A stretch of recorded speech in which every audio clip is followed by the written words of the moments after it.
যেখানে একসময় থমকে দাঁড়াতো ঈদযাত্রা, সেই হাটিকুমরুলেই এখন স্বস্তির গল্প।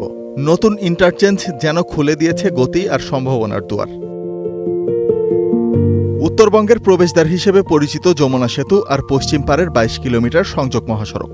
দেশের অন্যতম ব্যস্ত এই করিডর এখন আরও আধুনিক ও গতিময়। স্বাভাবিক সময়ে প্রতিদিন ২০ থেকে ২২ হাজার যানবাহন চলাচল করলেও ঈদ এলে সেই চাপ বেড়ে যায় কয়েকগুণ। দীর্ঘ যানজট আর ভোগান্তি ছিল এই পথের নিত্যসঙ্গী। তবে এবার দৃশ্যপট ভিন্ন হওয়ার আশা এই পথে চলাচলকারীদের। সেতুর এই পাশে যে রাস্তার কন্ডিশন, তাতে যদি প্রশাসন ভালো মতো টোলদারি করে তাহলে যানজট হওয়ার মতো কোনো পরিস্থিতি নাই। প্রশাসনের তৎপরতা থাকতে হবে, যানজট যাতে কোথাও না বাঁধে।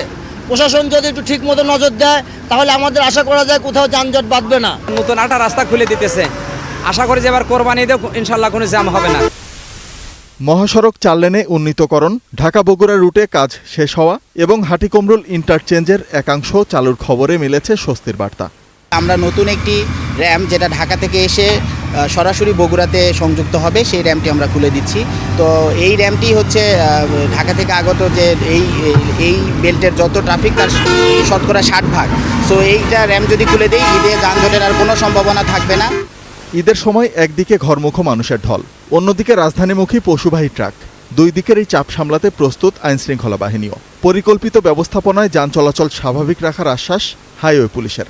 আমাদের প্রস্তুতি আছে। আমরা ইতিমধ্যে পশুহাটের যে ইজারাদার আছে তাদের সাথে কথা বলতেছি এবং যাতে যানজট না হয়। ঈদের সময় দেখা যায় যে ৪০-৫০ হাজার গাড়ি আপ ডাউন করে। এখানে একটা আমাদের প্রস্তুতি আছে, ইনশাল্লাহ অসুবিধা হওয়ার কথা না। সব মিলিয়ে হাটিকুমরুলের নতুন ইন্টারচেঞ্জ আর উন্নত মহাসড়ক যেন এবারের ঈদযাত্রায় যোগ করেছে নতুন এক মাত্রা। সাসেক ২ প্রকল্প শুরু হয় ২০১৯ সালের মার্চে, যার ব্যয় ধরা হয়েছে ১৬,২৯০ কোটি টাকা।